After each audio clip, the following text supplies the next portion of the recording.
Hello बच्चों, late us see this question. Read the sources given below and answer the questions that follow. तो हमारे पास कुछ sources दिए गए हैं, उस सोर्सेस को हमें पढ़ना है और उसका आंसर देना है.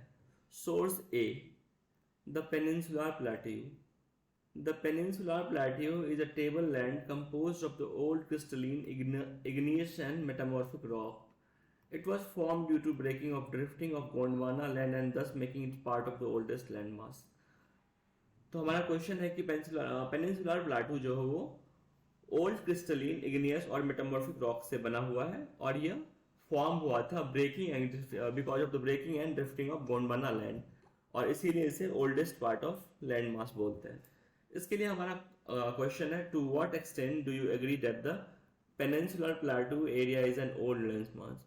तो आइए सबसे पहले इस क्वेश्चन का आंसर जानते हैं. तो इस पूरे कंसेप्ट के लिए हमारा की कंसेप्ट क्या होगा, फिजिकल फीचर्स ऑफ इंडिया, और पहले क्वेश्चन का आंसर होगा the peninsular plateau was formed by breaking and drifting of the Gondwana land. This took place many millions of years, thus it is the part of oldest land mass. तो इस question से क्या करते हैं हम लोग, एग्री करते हैं. We agree to some like we 100% agree to this answers that peninsular plateau जो है ओल्डेस्ट लैंड मास है. और ये ओल्डेस्ट लैंड मास क्यों है, क्योंकि ये गोंडवाना लैंड के ब्रेकिंग एंड ड्रिफ्टिंग से ही बना हुआ है, जिसको बनने में बहुत सारे मिलियन ईयर्स लगे. Now let us see the source B, the islands. The entire group of islands is divided into two broad category, the Andaman in north and the Nicobar in south. It believe that these islands are an elevated portion of submarine mountains. There is a great diversity of flora and fauna in this group of island too. तो बोल रहा है कि जो entire group of islands जो है उसको दो पार्ट्स में बांटा गया है, अंडमान एंड निकोबार. निकोबार साउथ में है और अंडमान नॉर्थ में है. ऐसा माना जाता है कि एलिवेटेड पोर्शन जो है ये सबमरीन माउंटेन्स के एलिवेटेड पोर्शन है, और यहाँ पे फ्लोरा एंड फौना की ग्रेट डाइवर्सिटी है. सो आइए इसका क्वेश्चन देखते हैं, why there is a great diversity of flora and fauna in the island group of India. तो क्वेश्चन पूछ रहा है कि आइलैंड ग्रुप ऑफ इंडिया में फ्लोरा एंड फौना की ग्रेट डाइवर्सिटी क्या है. So now let us see the answer to source B. इसके लिए हमारा आंसर हो जाएगा, this is because the island groups of India are located close to equator and experience equatorial type of climate which supports great diversity in flora and fauna. तो हमारा जो island है वो इक्वेटर के नजदीक लोकेटेड है, जिससे कि इसे इक्वेटोरियल क्लाइमेट मिलता है. इसकी वजह से यहाँ पे ग्रेट डाइवर्सिटी है और इसी की वजह से फ्लोरा एंड फौना यहाँ पे बहुत सारे अमाउंट में मिलते हैं. Now let us see the source C. Source C, the Indian desert.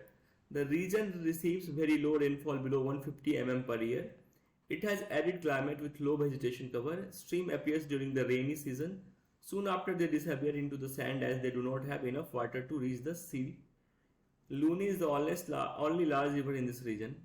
Now let us see the question. Streams appear during the rainy season in the Indian desert. Explain in brief. तो हमें steam जो appears होते हैं rainy season में Indian desserts में, उसे explain करना है. Now let us see the answer.